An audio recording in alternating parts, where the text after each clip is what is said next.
I had exactly 72 hours to build the most perfect, airtight, and completely devastating trap that Nicole and Ray would never see coming. 72 hours to make sure that every lie, every betrayal, every fake smile at the dinner table came back to them like a freight train with no brakes. I sat in my car outside Frank's house that night, hands gripping the steering wheel so tight my knuckles had gone pale, and I told myself one thing. Don't move too fast. Don't blow it. Let them believe you know nothing. Let them get comfortable. Then pull the floor right from under them. Hello, everyone. Welcome to our story. Please like, subscribe, and comment where you're watching from. Important note, this is a fictional story with dramatized elements for storytelling purposes. Any similarities to real events are coincidental, but the lessons about trust, betrayal, and self-protection carry deep meaning. Now, let's continue with what happened next. My name is Daniel. I'm 34 years old. I work as a financial analyst at a mid-sized firm in Columbus, Ohio, which is a fancy way of saying I stare at spreadsheets until my eyes go blurry and I pretend to understand things on conference calls that I figured out 3 minutes before the meeting started. I am not the most exciting man in the world. I know that. I drive a 4-year-old Ford Escape, I meal prep on Sundays, and my idea of a wild Friday night used to be finding a new documentary on Netflix and eating cereal straight from the box. I am the kind of guy who reads the instruction manual before assembling furniture. My mother called me boring once, and I said, "Thank you." She didn't mean it as a compliment. I didn't care. But I worked hard. I saved carefully, and 3 years ago, I married a woman named Nicole who told me that she loved that I was steady, dependable, and real. She said she was tired of chaos. She said she wanted a man who showed up. I believed her. I believed every word of it, the way you believe in something so much that you stop questioning it altogether. You just let it be true. You water it and watch it grow, and you're so busy tending to it that you never notice the roots are rotting underground. We bought the house together 8 months ago, a 3-bedroom colonial in a quiet neighborhood on the east side of Columbus. Good schools nearby, even though we didn't have kids yet. A big backyard that Nicole said she wanted to turn into a garden. I thought about that garden a lot. I thought about us out there on weekends, her in a sun hat, me burning whatever we were trying to grill. That was the future I was building toward. The previous owner's name was Frank Calloway. He was 61, recently retired, moving down to Savannah, Georgia to be closer to his daughter and grandkids. A good man, quiet, measured, the kind of person who hands you a folder of appliance warranties and utility contacts when he sells you his house. He shook my hand the day we closed and said, "Take care of this place. It's got good bones." I told him I would. I meant it. And for 8 months, I thought everything was fine. I thought wrong. If you're listening right now, help me prove something wrong. My mother said I wouldn't even reach 1,000 subscribers, but I believe stories like this deserve to be heard. Help me show her that these stories matter. Hit that subscribe button right now. It costs you nothing, and it means everything. It was a Tuesday when Frank called. I remember because I had just gotten home from work and was heating up leftover pasta, standing in the kitchen in my work shirt with my tie loosened, looking like the very definition of a man who had given up on romance. Nicole wasn't home yet. She'd been coming home late a lot lately. Work dinners, she said. Client events. Her company was going through a busy quarter. I didn't question it. I was the man who reads instruction manuals, remember? I trusted the process. My phone buzzed on the counter. Unknown number with a Georgia area code. I almost didn't pick up. "Daniel?" The voice was low, careful, like someone choosing their words before they said them. "Yeah, this is Daniel. Who's this?" "It's Frank. Frank Calloway. I sold you my house on Whitmore Drive." I straightened up immediately. "Frank, hey, everything okay?" There was a pause, a long one, the kind that tells you that whatever comes next is going to rearrange your furniture. Not the physical kind, but the kind inside your chest. "I need to tell you something, and I want you to know I went back and forth about this for a week before I called. I almost didn't, but I kept thinking about you, about the kind of man you seem to be, and I couldn't not call." "Frank, you're scaring me a little." I know. Another pause. The footage uploads to a cloud account automatically, Frank continued. I don't check it regularly anymore. I had no reason to. But last week, I got a motion alert on my phone. Just a default notification the app sends. I almost deleted it without looking. He stopped again. Daniel, I need you to come here, not a phone call situation. I need you to sit in front of a screen and see this yourself. And when you do, I think you'll understand why I couldn't just let it go. I asked him what he saw. He said, "It's about your wife. I don't want to say more than that on the phone. Come alone. Don't tell anyone you're coming." I stood in my kitchen for a long time after we hung up. The pasta went cold. The refrigerator hummed. Outside, a lawnmower started up somewhere down the street, filling the silence with a dull, ordinary roar. Everything around me looked exactly the same as it had 10 minutes ago. The same counters, the same curtains, the same house. But something had shifted, something I couldn't name yet. I booked a flight to Savannah for the following morning. I told Nicole I had a work thing, a client audit in Atlanta. She said, "Already? You just got back from that conference." I said, "Yeah, I know, it's a lot right now." She kissed me on the cheek, told me the texter when I landed, and went back to scrolling her phone. I watched her do it. I watched the way she didn't even look up, and I thought, is this just who we've become, or is there something else here that I've been too comfortable to see? I landed in Savannah just after noon. Frank picked me up from the airport himself, which I hadn't expected. He looked older than I remembered, thinner maybe, or just tired. He shook my hand and didn't say much on the drive to his daughter's place, where he'd set up a little office in the spare room. He made us both coffee without asking, and sat down in front of a laptop that already had a login screen waiting.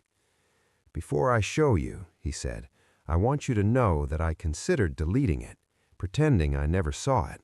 It would have been easier. But I know what it's like to be the last one to find out. I was married for 32 years.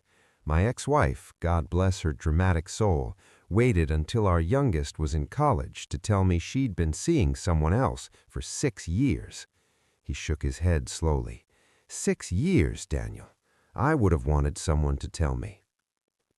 He typed in his password and turned the screen toward me. The footage was time-stamped, clear enough, wide angle, pointing down from the upper corner of what used to be Frank's living room and was now mine, my couch, my coffee table, the rug Nicole and I picked out together at HomeGoods because she said the gray one looked too sad. The timestamp read Saturday 2 weeks ago, 2:17 p.m. I had been at my cousin's bachelor party that weekend in Cincinnati. Nicole was supposed to be at a yoga retreat with her girlfriends. On the screen, Nicole walked into the living room. She was wearing a loose dress, her hair down. She looked relaxed, happy even, the kind of happy I hadn't seen on her face in a while and had just assumed was stress. Then Ray walked in behind her. Ray Hollis, my best friend since college, the man who was the best man in my wedding, who gave a speech that made half the room cry, including me, because he talked about how I was the most loyal, most decent person he had ever known, and how lucky Nicole was to have me. Ray sat down on my couch, the couch I had picked out, and pulled Nicole onto his lap, and she laughed, and he kissed her like a man who had done it 1,000 times before. I didn't say a word for a very long time. Frank sat quietly beside me. He didn't rush me. He just let me watch. The footage was 47 minutes long. I watched all of it, not because I wanted to, but because some part of me needed to know the full weight of what I was carrying before I decided what to do with it. Near the end of the footage, they talked. That was almost worse than anything else, because what they said wasn't the messy, guilty conversation of two people caught in a mistake. It was the comfortable, settled conversation of two people who had been doing this long enough that the guilt had worn off and been replaced with planning. Ray said, "How much longer do you think we need to wait?" Nicole pulled her legs up and leaned into him. 6 months, maybe. I need to make sure the joint accounts are in a better place first. He's been putting more into the savings lately, which is honestly perfect. Ray, and you're sure about the transfer plan? Nicole, already started it. Small amounts. He won't notice until it's too late. Frank reached over and paused the video. I looked at the wall for a moment. "There's more," he said quietly. "I know," I said. "Play it." Now, before we go any further, if this story has your heart pounding even a little right now, do me one favor. Subscribe to this channel, because I post stories exactly like this, real, raw, and straight from the gut, and you don't want to miss what comes next. Leave a comment, too. I want to know if you saw that coming. Over the next hour, Frank walked me through everything he'd found. The footage from that Saturday wasn't the only one, because he checked back through the older alerts, the ones he'd been dismissing without looking, and there were 6 more clips, 7 total, over the past 2 months. But here's where the story turned sideways in a way I was not prepared for. I had always assumed Ray and Nicole met through me, that whatever this thing between them was, it had started after the wedding, after we'd all gotten comfortable, after the lines had blurred the way they sometimes do when people spend too much time around each other. I had been building a timeline in my head, trying to figure out when it started, looking for the moment I might have missed. Frank leaned back in his chair and said, "There's something else you need to know, and this one's gonna hurt more than the rest." He told me that before he sold the house, during the showing, the walkthroughs, the months of open houses, Nicole had come through twice, once with me, which I remembered, but once alone. He hadn't thought much of it at the time. Buyers do that. They come back for a second look. He'd been out back when she let herself in through the front, which the realtor had approved. He pulled up a different folder on his laptop, an older recording, this one from 14 months ago, before we even made an offer on the house. Nicole walked through the front door, and Ray was already inside. He'd been waiting. They walked through every room together like they owned the place, like they were shopping for their future. And in the living room, Nicole stood by the window and said, "This is the one. I'm gonna get him to buy this house." Ray said, "You sure he'll go for it?" Nicole said, "Daniel will go for anything I tell him is a good idea. He trusts me." And then she laughed. That laugh. I had heard that laugh hundreds of times, at dinner tables, at birthday parties, watching bad movies on the couch. I had always thought it was one of the best sounds in the world. Sitting in Frank Calloway's spare room in Savannah, Georgia, I decided I never needed to hear it again. The house wasn't just a house. It had been their plan from the beginning. Buy the house in both our names, build up the joint savings, transfer the money slowly, wait for the right moment, and disappear. And I would have been the man standing in his perfectly selected colonial home, staring at an empty closet and a missing wife, wondering what he had done wrong. I want you to understand what it felt like to know that. The marriage, the house, the garden she never actually started, the future I had been building with my bare hands, it had all been a stage set, and I had been the only one who didn't know I was in the play. I sat with it for a few minutes, then something inside me went very quiet, very still. Not the stillness of grief, the stillness of decision. "Frank," I said, "can you export all of this footage?" He nodded. "I need copies of everything, every clip, every timestamp." "Already done," he said, and slid a USB drive across the table toward me. I picked it up, held it for a second. "You're a good man, Frank." He shrugged like it was nothing. "I just know what it's like to not have someone in your corner."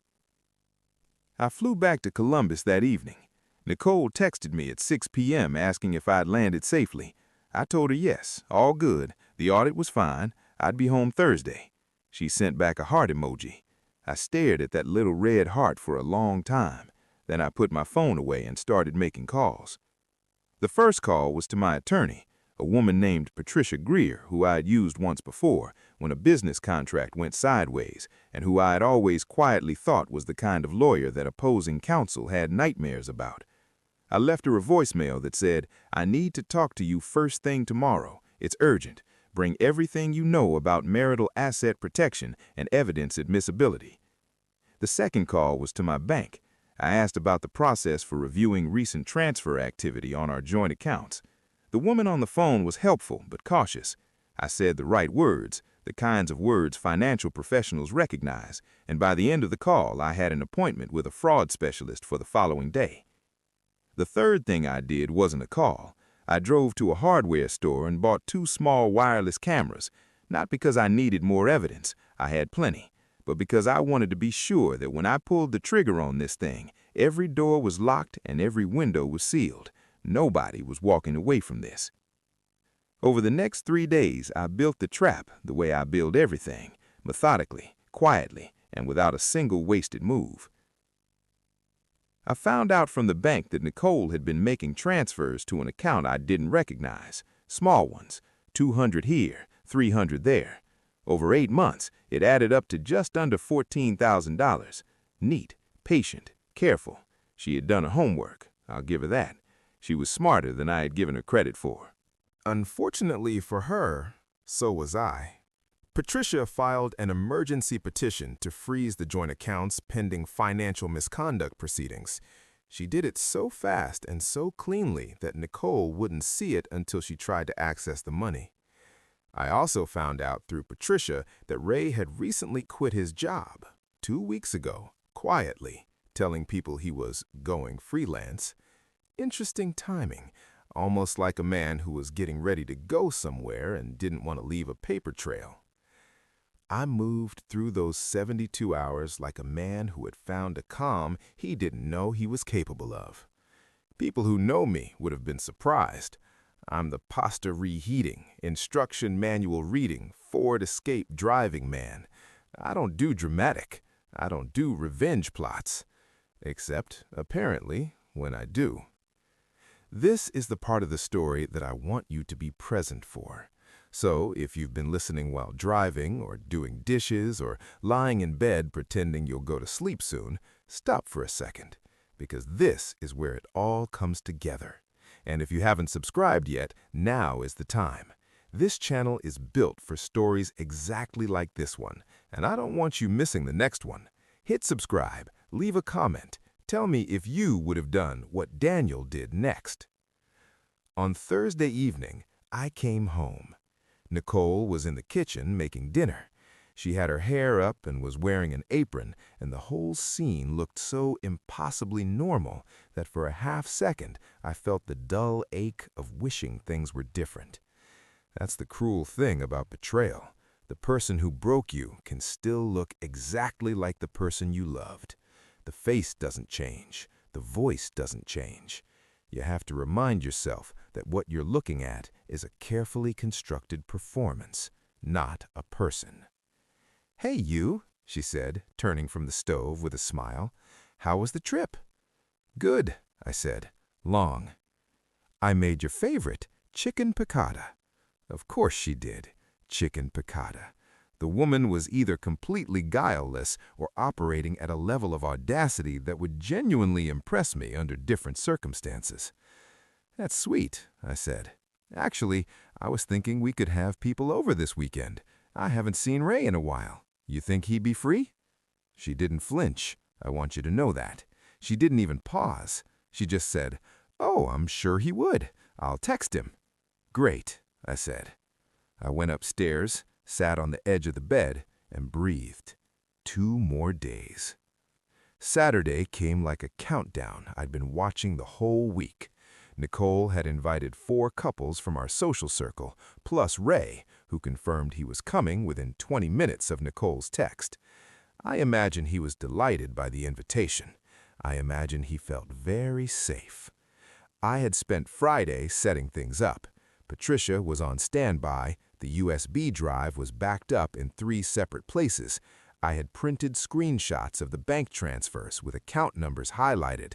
I had written a single, clean document laying out the timeline, every date, every clip, every dollar, and had copies sealed in envelopes in my bag. I also borrowed a projector from my colleague at work, told him I was doing a presentation for a neighborhood association meeting. He didn't ask questions.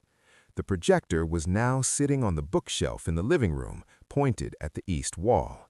Nobody noticed it. It just looked like another piece of equipment in a house that had a guy who works in finance living in it. Boring, remember? Predictable.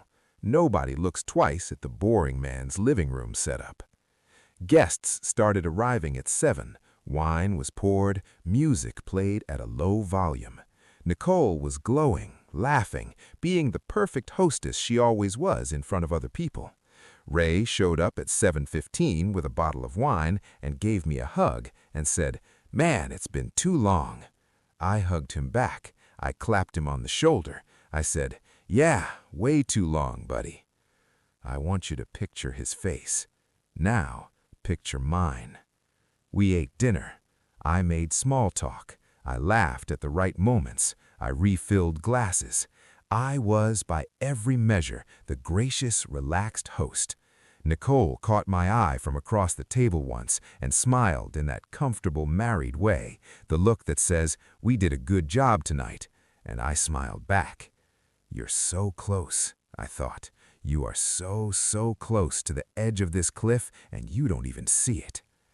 After dinner, when everyone had moved to the living room with their wine glasses and the conversation had reached that comfortable floating stage where nobody wants to go home yet, I stood up and said, "Hey, before you all head out, I actually want to share something, sort of a house thing. Bear with me for a second." I picked up the remote for the projector. Nicole tilted her head. "What are you doing?" "Just a little something I've been putting together, about the house, about the people in it." The wall lit up. The first thing I played was the footage from 14 months ago, the one before we bought the house. Nicole and Ray walking through the rooms together, laughing, planning, her voice very clear, very crisp through the small speaker I had connected. Daniel will go for anything I tell him is a good idea. He trusts me. Not the gentle silence of polite attention, the airless silence of people realizing they are witnessing something that is not a presentation about a house. I watched Nicole's face drain of color in real time. That's not a figure of speech. I watched it happen, like watching a watercolor painting in the rain. Ray set his wine glass down slowly. He didn't look at Nicole, he looked at the wall. I let it play for 90 seconds. Then I switched to the Saturday footage. My couch, my rug from Home Goods. The one Nicole said the gray looked too sad. Someone made a small sound. One of the women. I think it was Carla from down the street. A quiet, involuntary noise. The kind your body makes when your brain can't process fast enough. Nicole stood up. "Daniel!" "Sit down," I said. She sat down. I don't know if it was the tone of my voice or the fact that there were 8 people in the room watching, but she sat down. I let the footage run until Ray's voice came through clearly saying, "And you're sure about the transfer plan?" And Nicole's voice answering, "Already started it. Small amounts. He won't notice until it's too late." Then I turned off the projector. The room was so quiet I could hear the refrigerator humming from the kitchen. I looked at Ray. "You gave a speech at my wedding," I said. "You talked about loyalty, stood up there in a tux I helped you pick out, and talked about how much you valued honesty." I paused. "I just want you to know, I still have that wedding video, and I'm going to watch it sometime when I need a really good laugh." I looked at Nicole. She was crying. I want to tell you that the tears moved me, but they didn't. I had spent 3 days building a wall inside myself, and the tears hit it and slid down. "The joint accounts are frozen," I said. "Patricia Greer filed the petition Wednesday morning. The $14,000 you moved is documented and flagged, and you'll be hearing from her office on Monday." I reached into my bag and placed an envelope on the coffee table. "Those are divorce papers, already signed on my end." Ray pushed back his chair. "Daniel, man, let me just—" "No," I said. It was the calmest word I have ever said in my life. "Not in my house, not tonight." He stopped. I turned to my actual guests, the ones who had just accidentally become witnesses to the most dramatic dinner party in the history of East Columbus, and said, "I'm really sorry about this. I know this wasn't what anyone signed up for tonight. The chicken piccata, though, that part was genuinely good. Nicole's always been a great cook. Some things are real. And then I picked up my wine glass, sat down in my armchair, and waited. Nicole and Ray left within minutes. Not together. They couldn't even manage the coordination of that. She went upstairs. He went out the front door. I heard it close behind him. I heard his car start. I heard it pull away. I sat in my living room in the quiet and I thought about the house, about Frank saying it had good bones, about the garden that was never going to happen, and the backyard that had just become mine alone, and the fact that I was going to have to buy a new couch because I was not keeping that couch. Carla from down the street touched my arm on her way out. She said, "Are you okay?" I told her I would be, and I meant it. The divorce was finalized 4 months later. Patricia was, as I had suspected, the kind of lawyer that opposing counsel had nightmares about. Nicole's attempt to contest the asset claims collapsed the moment those transcripts and bank records hit the table. She walked away with significantly less than she had planned, and significantly more shame than she could handle. Last I heard, she had moved to another city entirely. Fresh start, I suppose. I hope she gardens there, gets some use out of that hobby she claimed. Ray lost most of his social circle within a week of that Saturday night. Word travels fast in a small neighborhood. His going freelance plan evaporated without the financial foundation he'd been counting on Nicole bringing with her. He tried calling me once, just once, about 6 weeks later. I let it go to voicemail. His message was 4 minutes of justifications and 2 seconds of apology. I deleted it and made myself a bowl of cereal. Frank Calloway called me in December just to check in. I told him everything that had happened. He laughed, a good, warm laugh, the kind with no meanness in it, and said, "Good, I'm glad." Then he asked if the house was treating me well. I looked around the living room. New couch, a bookshelf I'd finally gotten around to putting together, a rug that was not the one from Home Goods. I bought a darker one, burgundy, which I actually liked better. The projector was back at my colleague's office where it belonged. "Yeah," I told Frank, "the house is good. Turns out it's got even better bones than I thought." He said, "They usually do once you clear out what was rotting." I stood by the back window after we hung up and looked out at the yard. The grass was brown from the cold. There was a frost on the edges of the porch railing. It was quiet and still and completely mine. I thought about what I wanted to do with that backyard in the spring. Not a garden. I'd never been much of a gardener, but maybe a deck, something I could build myself, section by section, following the instructions carefully, making sure every piece was where it was supposed to be. That's the thing about being the man who reads the instruction manual. Eventually, you build something that holds. You made it to the end. I want you to know that means something. Stories like this, about the moments when everything you thought was real turns out to be something else, they aren't easy to sit with, but there's something on the other side of them, not just anger, not just pain, something quieter and stronger. If this story hit you somewhere real, share it with someone who needs to hear it. Subscribe to this channel so you don't miss the next one. And wherever you're watching from, whether you're in the US, the Philippines, Canada, New York, or anywhere else in this wide world, thank you for being here. Thank you for listening. And if you're out there right now trusting someone who hasn't earned it, pay attention to the things you've been choosing not to see. Sometimes the camera in the corner is the only honest thing in the room.